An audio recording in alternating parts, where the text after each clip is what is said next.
I'm a student. I just wanted to say something about the person who said, like, first asked you the question about idol worship. I'm a follower of Lord Krishna, and I just remember something that my aunt once told me, and I just wanted to say that. It's like when we do idol worship, it's when we have a picture of them, or we can feel them. When you see them, you can actually feel what it is like, and you can praise them. It's what my perception is. So I just wanted to say that when related to the first person who asked you to, like, he doesn't know what he feels about idol worship. बहन ने सवाल किया है कि वो कृष्ण की पुजारी है और जब बुत परस्ती करती है, मूर्ति पूजा करती है, तो उस ईश्वर का फोटोग्राफ रखती है, उस ईश्वर की मूर्ति रखती है ताकि कंसंट्रेशन के लिए, तो इसीलिए वो मूर्ति पूजा करती है। बहन, आपकी हिंदू धार्मिक किताब में लिखा है कि मूर्ति पूजा गलत है, और मैं कई बार कह चुका हूँ, फिर से दोहराता हूँ कि लिखा है श्वेताश्वेतर उपनिषद में चैप्टर नंबर 4 मंत्र नंबर 19 और यजुर्वेद में अध्याय नंबर 32 मंत्र नंबर 3 में, न तस्य प्रतिमा अस्ति, उस ईश्वर, उस भगवान की कोई प्रतिमा नहीं, कोई फोटोग्राफ नहीं, कोई पिक्चर नहीं, कोई पेंटिंग नहीं, कोई बुत नहीं, कोई मूर्ति नहीं। आपकी मजहबी किताब में साफ तौर पे लिखा है मूर्ति पूजा गलत है, फिर भी हिंदू धर्म के अधिकारी पंडित मुझसे कहते, मैं जब कहता हूं आपके मजहबी किताब में साफ लिखा है गलत है, क्यों करते आप मूर्ति पूजा, तो वो कहते हैं कि मूर्ति पूजा करते हैं, मानते हैं गलत है, लेकिन मूर्ति पूजा करते कंसंट्रेशन के लिए। जब हम हायर लेवल ऑफ कॉन्शियसनेस पहुंच जाएंगे तो मूर्ति पूजा की जरूरत नहीं। पहले पहले शुरुआत में कंसंट्रेशन के लिए मूर्ति जरूरत है, हायर लेवल पे, हायर कॉन्शियसनेस पे मूर्ति की जरूरत नहीं। तो मैं उनसे कहता हूं, उन पंडितों से और आपसे भी, हम मुसलमान हायर कॉन्शियसनेस पहुंच गए, हमें मूर्ति की जरूरत नहीं। मैं इनसे पूछता हूं कि शुरुआत में कहते हैं कि स्टार्टिंग में जरूरत है, बाद में नहीं। जब आप स्कूल में जाते हैं, पहली कक्षा में आप बेसिक सीखते हैं, बेसिक सीखते, कठिन चीज बाद में सीखते हैं, 8वीं 9वीं 10वीं में। तो मैथ्स में अगर कोई कहेगा 2 + 2 = 5, आपने कहेंगे गलत है, मैं जानता हूं, 10वीं में आऊंगा तो कहूंगा कि 2 + 2 = 5, इट इज 4। आप बचपन में ही कहेंगे भाई 2 + 2 4 इज द फाउंडेशन।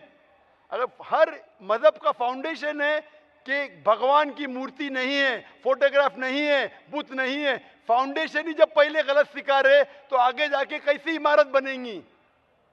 तो इसीलिए इन पंडितों से जब मेरी बहस होती है, गुफ्तगू होती है, वो जवाब ही नहीं दे सकते। वो बोलते मानता हूं कि हमारी मजहबी किताब में गलत है, लेकिन फिर भी इनिशियली कंसंट्रेशन के लिए। तो मैं कहता हूं कि हम मुसलमान इनिशियली भी हमें जरूरत नहीं मूर्ति की ना बुत की, हमें हमेशा हक बात कहना चाहिए। और ये साफ तौर पे लिखा है सारी मजहबी किताबों में, चाहे हिंदू मजहब की किताब हो, ईसाई मजहब की, यहूदी मजहब की, इस्लाम मजहब की, मूर्ति पूजा गलत है और हराम है, और हमें इससे दूर रहना चाहिए। हमें खुदा के कलाम पे, खुदा के अहकामात पे अमल करना चाहिए, ये दीन के ठेकेदारों के नहीं। अगर आपको लगता है कि जाकिर गलत है, जाकिर को भी छोड़ो, जाकिर इस्लाम में 0 है। अगर जाकिर वो बात कर रहा है जो खुदा से मिलती है, जो आखिरी पैगंबर से मिलती है, इसीलिए मैं हवाला देता हूं, चैप्टर नंबर वर्स नंबर। इतने हवाले थोड़ी फेंक रहा हूं मैं, आप चेक करो और जाके तहकीक करो, संतुष्ट हो जाएंगे तो अमल करो। तो मैंने इतने हवाले दिया हूं बहन, आप मानते हैं कि बुत परस्ती गलत है अभी? So I completely agree with what you said. माशाल्लाह, आप अग्री करते हैं लेकिन अमल नहीं करते। There's another point of it. So honestly, I am not such a religion follower. I just believe that I have a God, and even today, I haven't read many of the books of religion. I've just read Bhagavad Gita, and When Bhagavad Gita does it say that you have to do idol worship? Sister, I don't want you to be very religious, at least be little religious. And the basics of religion is that idol worship is haram, idol worship is forbidden. I am asking you, where, which chapter, which verse of Bhagavad Gita tells you that you have to do idol worship? Which verse? so I would like to say the reason I believe in idol worship. It is when I have a problem, a very big problem, all I do is I close my eyes, visualize and feel my Lord, that is Lord Krishna, whom I worship. And it just makes me feel so much better. I get so much strength that I know I'm ready to face anything that comes. Oh, I will give you the reply. Sister, if you read Bhagavad Gita, chapter number 7, verse number 20, it says that those whose desire has been stolen by material things, they do idol worship. Verse number 21 says that if you worship the false god, God will fulfill your wish, you will go to the kingdom of the false god. So Bhagavad Gita says that if you worship false god, he will fulfill your requirements, but you will go to the kingdom of the false god. Same thing is mentioned in the Quran. Allah gives you, even if you worship wrong things, Allah fulfills your desires and you go more into the depths of darkness. So this is, God is testing you, that do you really worship the true God or do you believe in wrong things? If you worship the wrong thing, Allah fulfills your desires and puts you more in the depths of darkness. You may think that if you ask an idol for wealth, you get wealth. Wealth will not take you to paradise. Following the commandments of God will take you to paradise. So sister, isn't it mentioned in Bhagavad Gita that don't do idol worship? It says those whose intelligence has been stolen by material desires, they do idol worship. So do you mean, I'm asking you, are you a materialistic person? I don't think so. So then why do you do idol worship? You are going against the teachings of Bhagavad Gita. I get it. I would like to think about it. Thank you, sir. Go back home, think about it, read the translation of Bhagavad Gita, and I request you to even read the translation of the Quran. Inshallah, you read the translation of the Quran, and inshallah, I will ask the sisters to give an English translation. And if you are satisfied, it will show you the true direction of how a life should be led. Hope that answers the question, sister.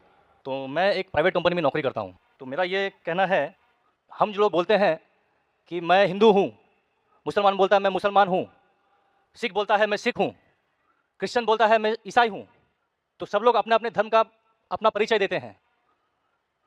तो मेरा सवाल ये है कि इस धर्म को बनाया किसने है, और अगर बनाया है तो किस मकसद से बनाया है? क्या हम सिर्फ एक धर्म को मान नहीं सकते हैं जो कि इंसानियत धर्म है, और कोई धर्म को न माने, न हिंदू, न मुस्लिम, न सिख, न ईसाई, और किसी भी धर्म को कबूल करवाना क्या ज़रूरी है? भाई साहब का अच्छा सवाल है, बहुत अच्छा सवाल है। और एक सवाल साथ में इसमें जुड़ा हुआ है सर, मैं पूछना चाहूँगा, बिना किसी धर्म को कबूले बगैर क्या इंसान नेक और सही रास्ते पे चल नहीं सकता है? और ये जो अपने अपने धर्म के गुरु हैं, वो किस लिए अपने धर्म का प्रचार करते हैं और किस मकसद से करते हैं? ये मेरा प्रश्न है। भाई साहब का बहुत अच्छा सवाल है कि लोग कहते हैं मैं हिंदू हूँ, मैं मुस्लिम हूँ, मैं सिख हूँ, मैं ईसाई हूँ। तो ये धर्म को किसने बनाया? धर्म होना चाहिए कि सिर्फ, बिल्कुल सही है, धर्म होना चाहिए कि, और वो होना चाहिए इंसानियत। भाई साहब पूछते धर्म होना चाहिए कि, फिर पूछते क्या धर्म को कबूल करना जरूरी है? और क्या एक धर्म में मानना जरूरी है? भाई साहब ने अच्छा सवाल किया कि कोई कहता है मैं मुस्लिम हूँ, कोई कहता है मैं हिंदू हूँ, कोई कहता है मैं ईसाई हूँ, कोई कहता है सिख हूँ। ये धर्म को किसने बनाया? और धर्म होना चाहिए एक। आपका पहले भाग जो सवाल का बिल्कुल सही है।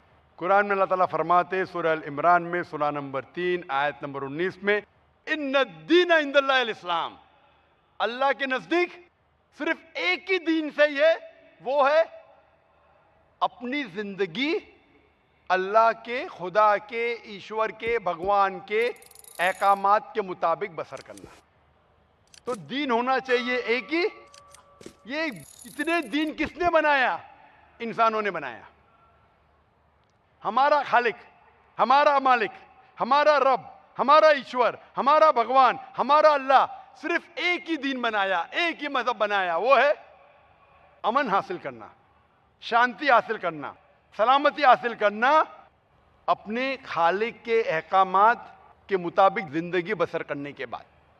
इसीलिए दीन, मजहब खालिक ने सिर्फ एक ही भेजा, लेकिन वक्त के दौरान मिलावट होते गई, मिलावट होते गई। मिलावट होने की वजह से अल्लाह ने दूसरे नबी भेजे, दूसरी किताब भेजी, फिर मिलावट हुई और दूसरे पैगंबर भेजे और एक किताब भेजे उसे सही करने के लिए। इस तरीके से अल्लाह के रसूल मोहम्मद सल्लल्लाहु अलैहि वसल्लम फरमाते कि अल्लाह ने इस जमीन पे 1,24,000 पैगंबर भेजे, कई किताबें भेजे, आखिरी किताब कुरान मजीद। कुरान में लिखा है, सूरह रात में सूरह नंबर 13 आयत नंबर 7, वलिकुल्लि कौमिन हाद, कि हर कौम पे मैंने पैगंबर भेजा। सूरह रात सूरह 13 आयत नंबर 7 और सूरह रात सूरह नंबर 13 आयत नंबर 38 में कि हर दौर में हमने एक किताब नाजिल की। आखिरी किताब है कुरान, आखिरी पैगंबर मोहम्मद सल्लल्लाहु अलैहि वसल्लम। हमारे खालिक ने एक ही मजहब भेजा, हमने उसमें मिलावट पैदा की। मजहब का अगर सही मानी ले, हिंदू की क्या मानी? हिंदू की मानी ये है कि जो इंसान हिंदुस्तान में रहता है, जो इंडस वैली के इस तरफ रहता है, उसे कहते हैं हिंदू। ये लफ्ज सबसे पहले बार इस्तेमाल किया था अरबों ने हिंदुस्तानी के लिए। इस लफ्ज के एतबार से मैं हिंदू हूं। उसके बाद लोगों ने कहा कि नहीं, हिंदू वो है जो बुत परस्ती करता, वो गलत है। तो सही मानी हिंदू के मैं हिंदू हूं। ईसाई के मानी क्या? ईसाई के मानी जो ईसा अलैहिस्सलाम के पैगाम पे अमल कर रहा है, ईसा अलैहिस्सलाम ने जो चीज सिखाई उस पर अमल करता है। मैं कहता हूं कि मैं जो अपने आप को ईसाई कहते हैं उससे ज्यादा ईसाई हूं, क्योंकि मैं ईसा अलैहिस्सलाम की बातों पे और अमल करता हूं बनिस्बत वो लोग जो अपने आप को ईसाई कहते हैं। तो उस लिहाज से मैं और पक्का ईसाई हूं। जू का मतलब क्या? जू का मतलब वो जो खुदा से, अल्लाह से मोहब्बत करता है। मैं अल्लाह से मोहब्बत करता हूं। मुस्लिम के मानी क्या? मुस्लिम के मानी वो इंसान जो अमन सलामती हासिल करता है अपनी जिंदगी को अल्लाह के अहकामात के मुताबिक बसर करने के बाद, मैं मुस्लिम हूं। आप समझ रहे? ये मिलावट बाद में आई, जो ईसा अलैहिस्सलाम ने सीखा उसमें मिलावट आई। तो धर्म सिर्फ एक होना चाहिए।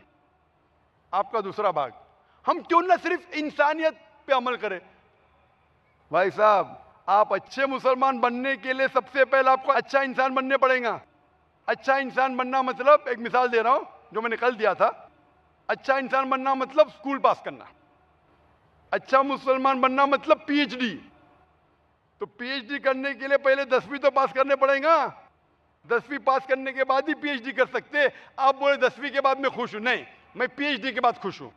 तो अच्छा मुसलमान बनने के लिए अच्छा इंसान बनना जरूरी है। जैसा मैंने शुरू में कहा, आप एक मुझे इस्लाम की तालीम बताओ जो इंसानियत के खिलाफ है, एक भी नहीं। तो इस्लाम मजहब ही इंसानियत का है, लेकिन इंसानियत के अलावा और चीज आपको सिखा रही है। क्या कह रही है? शराब मत पियो। अब इंसानियत में शराब पी सकते क्या? नहीं, इंसानियत की किताब में आप शराब पी सकते। हमारा खालिक बोलता है नहीं, शराब पीने से क्या होता है? आज जितने बलात्कार हो रहे, 80% से ज्यादा जो आदमी बलात्कार कर रहा है, या वो औरत जिस पे बलात्कार हो रहा है, या दोनों, तीनों में से एक शराब के नशे में था।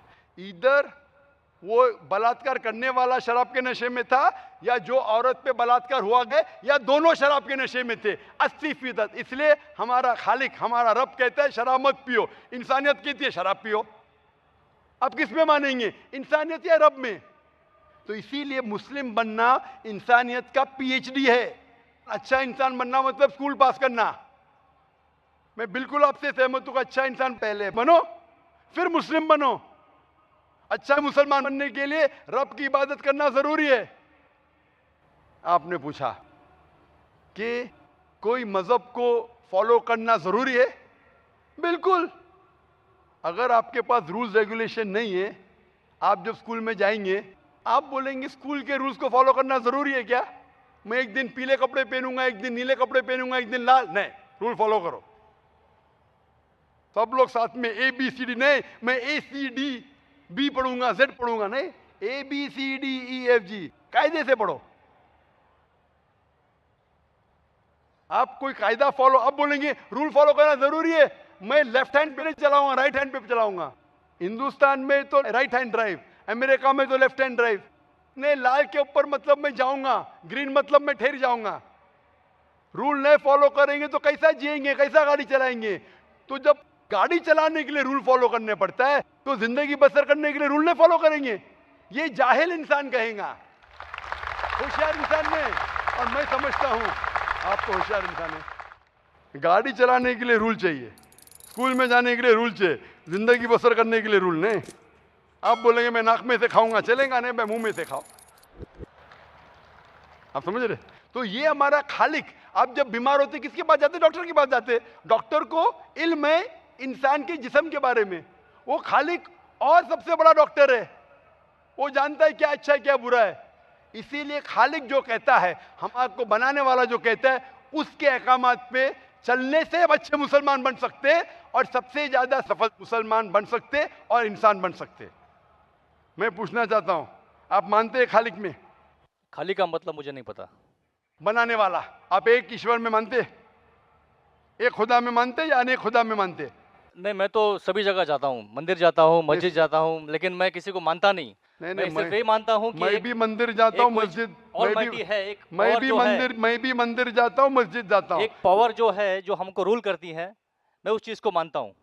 एक पावर, दो पावर ने ना, एक पावर जो है, वही तो पूछ रहा हूँ मैं, एक पावर को मानते हैं, दो पावर को मानते हैं? एक ही पावर को मानता हूँ। मैं भी एक पावर को मानता हूँ, मंदिर भी जाता हूँ, मस्जिद भी जाता हूँ, लेकिन मंदिर जाके बुत परस्ती नहीं करता हूँ, मूर्ति पूजा नहीं करता हूँ, क्योंकि वो पावर कहती है मूर्ति पूजा मत करो। मूर्ति मतलब वो पावर वाले को आप कम पावर दे रहे, बराबर ना?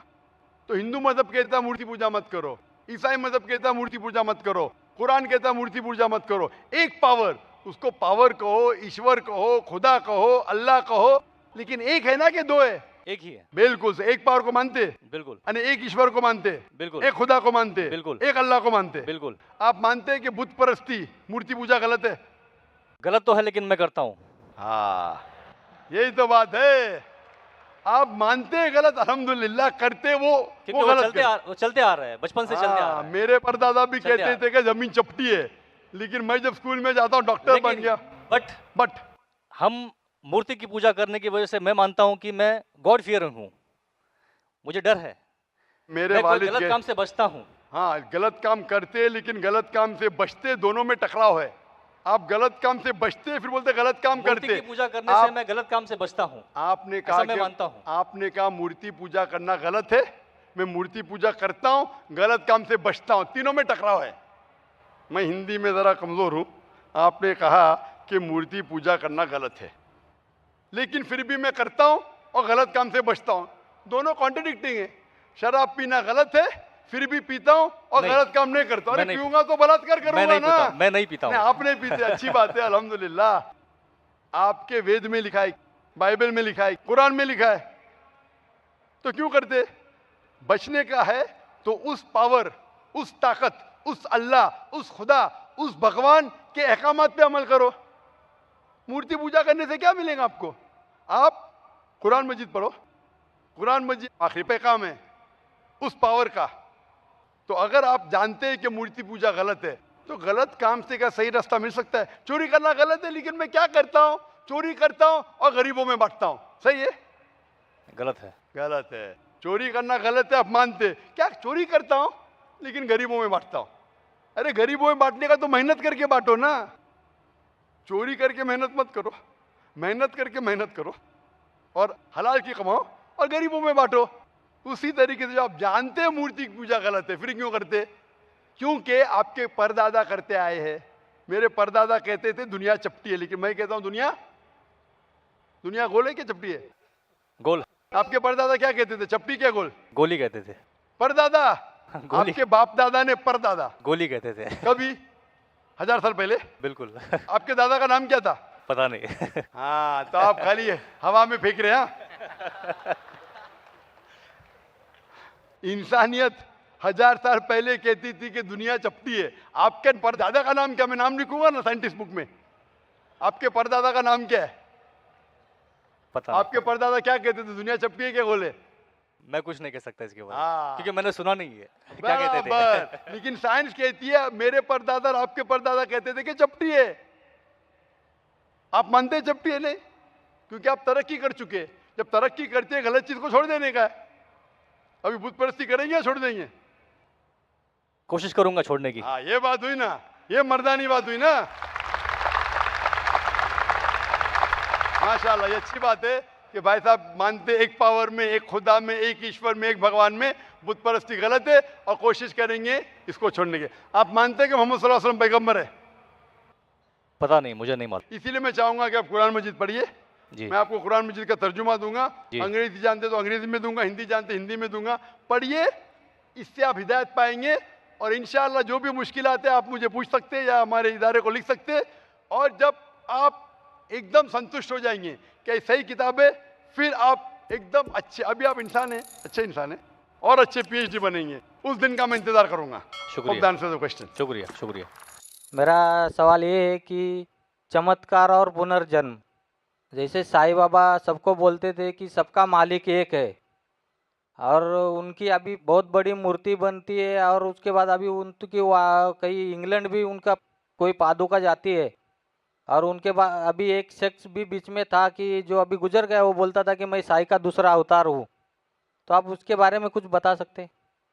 और वो चमत्कार करते थे कि उबले हुए पानी में हाथ डालते थे या फिर बीमार आदमी को ठीक करते थे, ये सही था कि गलत था? भाई साहब ने एक सवाल पूछा है कि साईं बाबा कहते थे कि भगवान एक है, ईश्वर एक है, और वो चमत्कार करते थे और लोगों ने साईं बाबा की मूर्ति बना दी और वो उबलते हुए पानी में हाथ डालते थे। कैसा?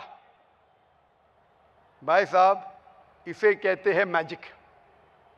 मैजिक मतलब चमत्कार नहीं, ये मैजिक एक टेक्निक है जिसके जरिए आप ऐसी चीज कर सकते हैं जो अपनी आंखों से नजर आता है कि चमत्कार है। एक होता है मिरेकल, चमत्कार, जो पैगंबर करते थे। अभी पैगंबर का आने का सिलसिला बंद हो गया। कुरान में लिखा है सूरह आज़ाब में सूरह 33 आयत नंबर 40 कि मोहम्मद सल्लल्लाहु अलैहि वसल्लम आखिरी पैगंबर है। इसके बाद अगर कोई कहता है कि मैं पैगंबर हूं, उसे साइकेट्रिस्ट की जरूरत है। किसकी जरूरत? साइकेट्रिस्ट की। पैगंबर का सिलसिला खत्म हो गया। लेकिन मैजिक, जब मैं स्कूल में था मैं भी मैजिक करता था। मैं क्या करता था? आठानी लेता था, सबको दिखाता था, रुमाल में डालता था, पानी के ग्लास में डालता था, रुमाल निकालता था, आठानी गायब। लोग समझते थे मैं चमत्कार करता हूं। इसे कहते हैं हाथ की सफाई। हाथ की सफाई आसान है। मैं अठानी दिखाता था लोग को, इधर रहती थी मेरी कांच की गोल अठानी के साइज की कांच का टुकड़ा था, दिखाता था, रुमाल के अंदर अठन्नी से बदलता था वो कांच का टुकड़ा, टिंग टिंग आवाज आती थी, रुमाल को निकाल देता था, अठन्नी गायब। फिर आपके कान से अठन्नी निकालूंगा मैं। लोग बोलेंगे अरे चमत्कार, ये हाथ की सफाई है, इसे बोलते हैं मैजिक ट्रिक्स। ये कोई भी कर सकता है, कुछ बड़ी बात नहीं। आप इंसान को 2 टुकड़े में काटो, वापस जोड़ो, ये हाथ की सफाई है, कोई चमत्कार नहीं है। एक मिसाल देता हूं, पीसी सरकार, नाम सुना? पीसी सरकार जो बहुत बड़ा मैजिशियन था, वो साईं बाबा के पास गए। साईं बाबा क्या करते थे? चमचे को मोड़ते थे। उनने चमचे को सीधा कर दिया। साईं बाबा निकालते थे विभूति, वो निकाले कबूतर। ये हाथ की सफाई है। कबूतर निकालना हाथ में से बहुत आसान है। ये आम तौर पे, क्योंकि आपके आंख देख नहीं सकती हाथ कितना फास्ट मूव होता है, हमें लगता है उबलते पानी में हाथ डालना। हमने साइंस में सीखा, एक केमिकल डालेंगे तो पानी उबलता ऐसा लगता है, हाथ डालेंगे ठंडा रहता है, दिखता है। आप भी हाथ डालो, आपका भी हाथ नहीं जलेगा। ये सब हाथ की सफाई है। तो हाथ की सफाई से आदमी पैगंबर नहीं बनता है। और मूर्ति बनाना गलत है। साईं बाबा की मूर्ति बनाना है ईसा अलैहिस्सलाम की। ईसा अलैहिस्सलाम अल्लाह के पैगंबर थे, उनने कहा मूर्ति पूजा गलत है, फिर भी ईसाई लोग मूर्ति बनाते। तो ईसा अलैहिस्सलाम की गलती नहीं, वो ईसाई लोग की गलती है। तो इसीलिए हमें अल्लाह के अहकामात पे अमल करना चाहिए। कुरान मजीद, आप इस्लाम के बारे में पढ़ चुके हैं भाई साहब? नहीं, कुछ पढ़ा नहीं हूँ, मैं पढ़ना चाहता हूँ। पढ़ना चाह। आप जानते हैं कि खुदा एक है? आप मानते हैं कि खुदा एक है? हाँ, एक तो है। आप मानते हैं? आप मानते हैं कि बुत परस्ती मूर्ति पूजा गलत है? हाँ, मूर्ति पूजा गलत। आप मानते हैं ना? आप मानते हैं मोहम्मद सल्लल्लाहु अलैहि वसल्लम पैगंबर है? वो मैं जानता ना, इसके लिए मैं पढ़ना चाहता हूँ। तो आप इंशाअल्लाह कुरान मजीद का तर्जुमा लीजिए। कुरान मजीद के तर्जुमे से आपको माशाअल्लाह हिदायत मिलेंगी। आप जो ज़बान में जानते, हिंदी में जानते तो हिंदी में लीजिए, अंग्रेज़ी जानते अंग्रेज़ी में लीजिए। इसे पढ़िए, इस पे अमल करें, इंशाअल्लाह आपको हिदायत मिलेंगी और आपको सही रास्ता मिलेगा।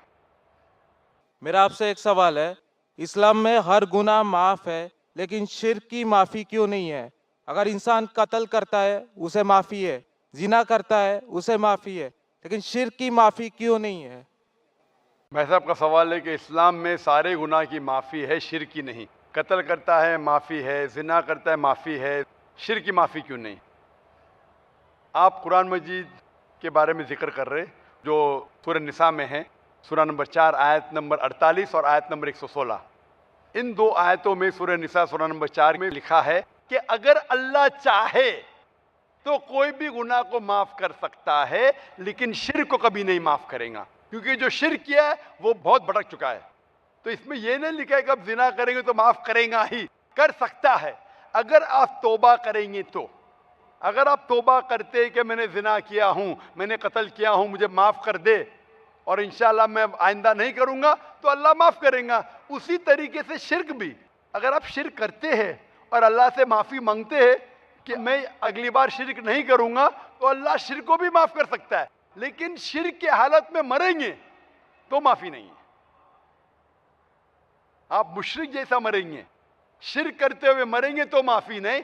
अगर आपने शिर्क किया, लाइक आज आप देख रहे हैं, कल भी परसों भी कितने गैर मुस्लिम बुत परस्ती करते थे, शिर्क करते थे, मूर्ति पूजा करते थे, अभी मुस्लिम बन गए। अल्लाह ताला बेशक माफ करेगा। और जिस दिन आप इस्लाम कबूल किए, आपके पिछले गुनाह सारे माफ, आपका स्लेट क्लीन। मैं माशाल्लाह अभी 46 साल का हूं, अच्छे काम करता हूं, इंसान हूं, गलतियां भी करता हूं। आप अगर इस्लाम कबूल करें, आपका स्लेट क्लीन। मेरे तो स्लेट में तो काफी चीज ऊपर नीचे है। अगर आप इस्लाम कबूल करें तो अल्लाह के रसूल फरमाते आपके सारे गुनाह माफ, स्लेट इज क्लीन। तो आप एक साफ सुथरे मुसलमान बनते, इसके बाद हिसाब किताब शुरू होगा। तो अगर आप मूर्ति पूजा करते थे, नहीं करेंगे तो क्यों माफी नहीं? सबसे बड़ा गुनाह है। क्योंकि अगर आप जिना करते गलत है, आप रेप करते गलत है, लेकिन आप उस इंसान को चोट पहुंचा रहे। आप अगर कत्ल करते गलत करते, लेकिन अगर मूर्ति पूजा करते तो उस खालिक के नाफरमान हैं, उस खालिक को गाली देने से फर्क नहीं पड़ता है। लेकिन अगर आप उस खालिक को गाली देंगे तो उसके अहकामात पे कैसे अमल करेंगे? आप उसके बताए रास्ते पे भी नहीं चलेंगे, आपका नुकसान होगा। तो आपके नुकसान को रोकने के लिए खुदा कहता है कि मूर्ति पूजा मत करो। कि मूर्ति पूजा करेंगे तो आप उसके जो अहकामात पे अमल नहीं करेंगे, आपको नुकसान होगा। उसके साथ साथ और भी गुनाह करेंगे। इसीलिए मूर्ति पूजा करने वाला सबसे ज्यादा बहका हुआ इंसान है। लेकिन अगर आप गलती के लिए माफी मांगते हैं और कहेंगे कि अगली बार नहीं करेंगे, तो अल्लाह ताला आपको माफ करेगा। मैं पूछना चाहता हूं, आप मूर्ति पूजा में मानते हैं भाई साहब? जी मानते हैं। क्यों, आपको लगता नहीं गलत है? आप क्या हिंदू है? जी आपके मजहबी किताब में लिखा है, छंदोग्य उपनिषद में चैप्टर नंबर 6 अध्याय नंबर 2 श्लोक नंबर 1, एकम अद्वितीयम, खुदा एक है, उसके अलावा कोई नहीं है। लिखा है श्वेता उपनिषद में अध्याय नंबर 6 मंत्र नंबर 9, नाचस्य कस्य जनिता न चदीपा, उस ईश्वर, उस भगवान का कोई रब नहीं, उसके कोई वालदेन नहीं। लिखा है श्वेता उपनिषद में चैप्टर नंबर 4 मंत्र नंबर 19 में, न तस्य प्रतिमा अस्ति, उस ईश्वर, उस भगवान की कोई प्रतिमा नहीं, कोई अक्ष नहीं, कोई पिक्चर नहीं, कोई पेंटिंग नहीं, कोई फोटोग्राफ नहीं, कोई मूर्ति नहीं, कोई बुत नहीं। लिखा है यजुर्वेद में चैप्टर नंबर 32 वर्ष नंबर 3 में मंत्र नंबर 3 में, न तस्य प्रतिमा अस्ति, उस ईश्वर, उस भगवान की कोई प्रतिमा नहीं, कोई अक्ष नहीं, कोई पिक्चर नहीं, कोई पेंटिंग नहीं, कोई फोटोग्राफ नहीं, कोई बुत नहीं, कोई मूर्ति नहीं। तो साफ तौर पे कई जगह आप हिंदू की मजहबी किताब में लिखा है कि मूर्ति पूजा गलत है। तो क्यों आप मूर्ति पूजा करते भाई साहब? जी, इस बारे में मुझे सही तालीम नहीं है, मुझे थोड़ा वक्त चाहिए। मैं इतने हवाले दे रहा हूं कि आपको लगता है कि मैं फेंकते जा रहा हूं। हवाले के हवाले दे रहा हूं, आप नोट कीजिए। जी आप लाइब्रेरी में जाइए, आपको वेद नहीं मिलता है तो हमारी लाइब्रेरी में जाओ, इस्लामिक रिसर्च फाउंडेशन। हमारे इस्लामिक रिसर्च फाउंडेशन में आपको वेद का तर्जुमा मिलेगा, महाभारत का तर्जुमा मिलेगा, भगवत गीता के कम से कम 30 तर्जुमे मिलेंगे, बाइबल मिलेगा, बाइबल का तर्जुमा मिलेगा, कुरान का तर्जुमा मिलेगा, हदीस का तर्जुमा मिलेगा। मैं नहीं जानता हूँ कहीं भी हिंदुस्तान में इतने मजहबी किताब का तर्जुमा मौजूद है। इस्लामिक रिसर्च फाउंडेशन में फ्री लाइब्रेरी, एयर कंडीशन में बैठो, फ्री पढ़ो। इंशाअल्लाह आपको चाय पानी भी दूंगा मैं। चाय पानी रिश्वत नहीं है, तो क्या आप ठंडे दिमाग से, कभी ठंडा दूंगा कभी चाय पानी। तो आप अच्छे दिमाग से रिसर्च कीजिए। हमारे पास कंप्यूटर सॉफ्टवेयर है, आप क्या जानना चाहते हैं? वेद के ऊपर बटन दबाओ, मिलेगा आपको। किधर लिखा है मूर्ति पूजा हराम है? बटन दबाओ, कंप्यूटर में निकलेगा बाहर। वेद के कंप्यूटर सॉफ्टवेयर है, बाइबल के कंप्यूटर सॉफ्टवेयर है, कुरान के कंप्यूटर सॉफ्टवेयर है, हदीस के। तो मैं आपसे दरखास्त करता हूं कि आप रिसर्च कीजिए कि खुदा एक है, रिसर्च कीजिए कि मूर्ति पूजा गलत है, रिसर्च कीजिए कि आखिरी पैगंबर मोहम्मद सल्लल्लाहु अलैहि वसल्लम है। और मैं दुआ करता हूं कि आपको हक जल्दी मिलेंगे ताकि आप इस दुनिया और आखिरत में सफलता पाए। शुक्रिया। मैं ये सवाल करना चाहता हूँ कि जो पंडित लोग हाथ की रेखा और राशि इसी देख के जो भविष्य बताते हैं वो सही है या झूठ? क्या उनको ऐसा करना चाहिए या नहीं? भाई साहब का सवाल है कि जो पंडित लोग हाथ की रेखा देखते हैं और कुछ कहते हैं, जो ज्योतिष होते हैं, वो सही है क्या गलत है? ये जो है ना, ये सब ढोंग है, अक्सर बकवास है। क्यों? ये साइकोलॉजी के साथ खेलते हैं। मिसाल के तौर पे आप जाएंगे, पूछेंगे, वो पंडित कहेंगे या मशीन कहेंगी कि आपके साथ 10 रोज में कुछ गलत होने वाला है। 100 अच्छा भी होगा तो एक गलत तो होगा ना। फिर दूसरे मशीन पे जाएंगे तो वहाँ लिखा है कि 10 दिन में आपके साथ कोई अच्छा काम होने वाला है। 10 चीज गलत होंगी, एक तो अच्छा होगा। एक मिसाल दूंगा मैं आपको। अमेरिका में एक साइकोलॉजी प्रोफेसर स्टूडेंट्स को पढ़ाता है। एक हफ्ते बाद कहता है कि मैं आपके बारे में लिखूंगा चिट्ठी पे, हर स्टूडेंट के बारे में, उसके बैकग्राउंड के बारे में लिखूंगा, लेकिन आप चिट्ठी को बंद रखो। एक साथ चिट्ठी खोलो और नंबर दो कितने फीसद में सही था। तो सब बच्चे, 100 बच्चे थे, अपनी चिट्ठी खोलते, उसमें से आता है कि more than 95% of the student said that the teacher was more than 90% correct. 95% जो थे तालिब इल्म, उन्होंने कहा कि 90% से ज्यादा जो प्रोफेसर ने लिखा है वो सही लिखा है। इसका सीक्रेट है कि प्रोफेसर ने सब 100 बच्चे लोग के लिए वही चीज लिखा। ये आम बात है, कुछ गलत होने वाला है, कुछ अच्छा होने वाला है, कुछ बुरा होने वाला है।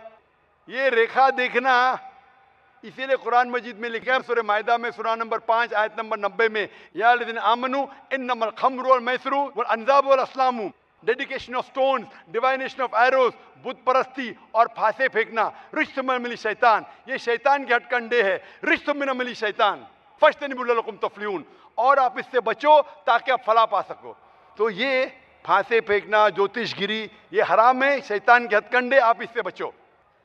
मैं आपसे पूछना चाहता हूं कि आप मानते हैं कि खुदा एक है? जी आप मानते हैं कि बुत परस्ती, मूर्ति पूजा गलत है? हाँ, गलत है। आप मानते हैं कि मोहम्मद सल्लल्लाहु अलैहि वसल्लम उसके पैगंबर है, अल्लाह के? नहीं, मैं ये जानने के लिए कुरान का हिंदी तर्जुमा चाहता हूँ। इंशाअल्लाह आप जो भी ज़बान पे आपको महारत है, हिंदी ज़बान पे तो हिंदी तर्जुमा लीजिए, मराठी ज़बान तो मराठी में लीजिए, आप यहाँ सकते हो तर्जुमा ले सकते।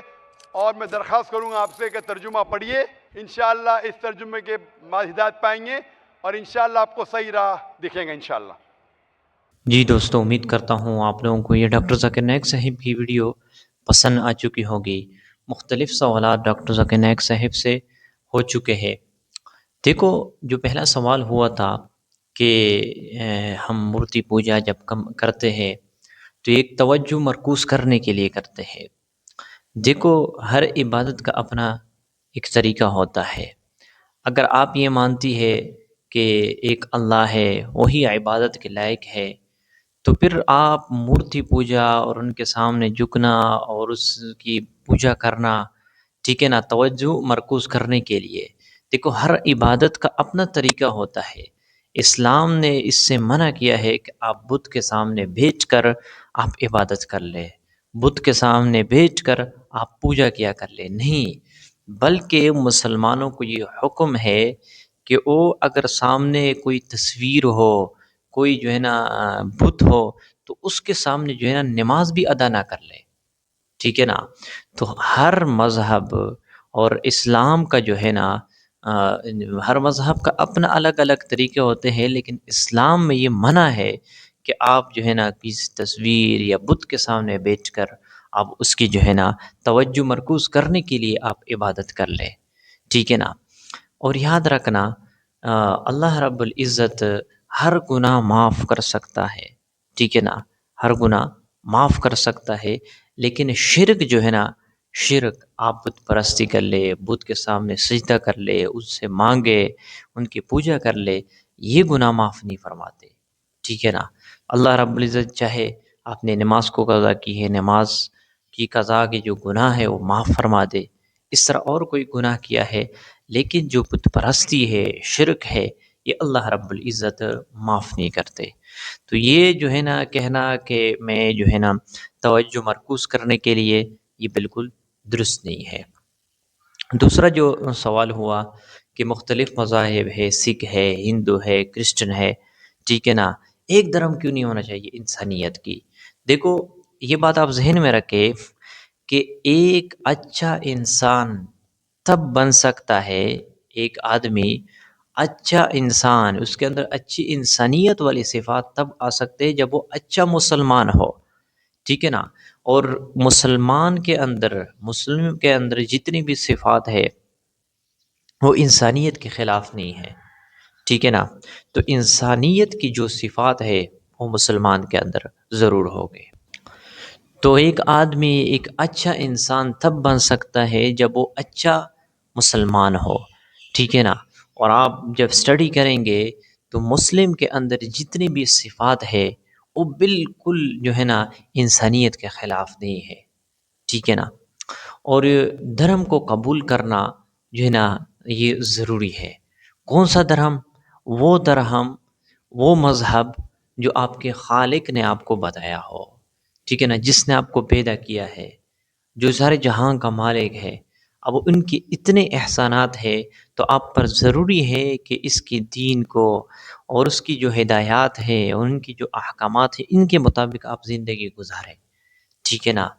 इस्लाम मज़हब है और उनको कबूल करना ये बहुत ज़रूरी है, क्योंकि जिस रब ने आपको पैदा किए है, जिस रब ने आपको अक़ल दी है, जिस रब ने आपको जो है ना शऊर दी है, तो फिर आप पर ज़रूरी है कि एक हक़ की रास्ता आप तलाश कर लें। और हक़ का रास्ता क्या है कि आप कुरान और अहादीस मुबारका को मज़बूती के साथ थाम लें, यही हक़ का रास्ता है। जब बंदा कुरान को और अहादीस मुबारका को मज़बूती के साथ थाम लेता है, वो सीधे रास्ते के ऊपर चलता है। लेकिन अगर वो इंसान इधर-उधर भटकता है, इसको छोड़ देता है, तो फिर इंसान गलत रास्ते के ऊपर चल सकता है। और याद रखना, ये कुरान एक ऐसा किताब है कि जिसने अपने सामने रखा मतलब उसके ऊपर अमल किया, इसके मुताबिक ज़िंदगी गुज़ारना शुरू कर दी, इनके अहकामात के मुताबिक ज़िंदगी गुज़ारना शुरू कर दी, उसे जन्नत की तरफ ले जाएँगे। लेकिन अगर उसे पीछे रखा, तो फिर ये उसे जहन्नम की तरफ ले जाएँगे। तो इसीलिए हक़ का रास्ता तलाश करना, ऐसा मज़हब जो बिल्कुल हक़ हो और सच हो, उनको कबूल करना ये बहुत ज़रूरी है। और इस तरह जो दूसरा सवाल हुआ, तीसरा सवाल हुआ कि साईं बाबा जो चमत्कार करते थे और ये है, याद रखना, आपने जो भी मसला हो, जो भी सवाल हो, सबसे पहले आपने देखना है वो कुरान में और अहादीस मुबारका में इसका कोई सबूत है, इसकी कोई रहनुमाई है, ठीक है ना? इनके बारे में कोई दलील है। अगर दलील से कोई बात साबित हो जाए, उनको आप ले लेना, ठीक है ना? कुरान में, अहादीस मुबारका में। लेकिन अगर कुरान और अहादीस मुबारका की कोई बात ख़िलाफ़ हो, चाहे किसी भी बुज़ुर्ग का हो, उनको आपने कबूल नहीं करना, इनके मुताबिक आपने नहीं चलना है। तो हमारे लिए मेयार क्या है, ठीक है ना? वो है कुरान और अहादीस मुबारका। इसके मुताबिक अगर हम ज़िंदगी गुज़ारेंगे, हम दुनिया में भी कामयाब होंगे, आखिरत में भी कामयाब होंगे।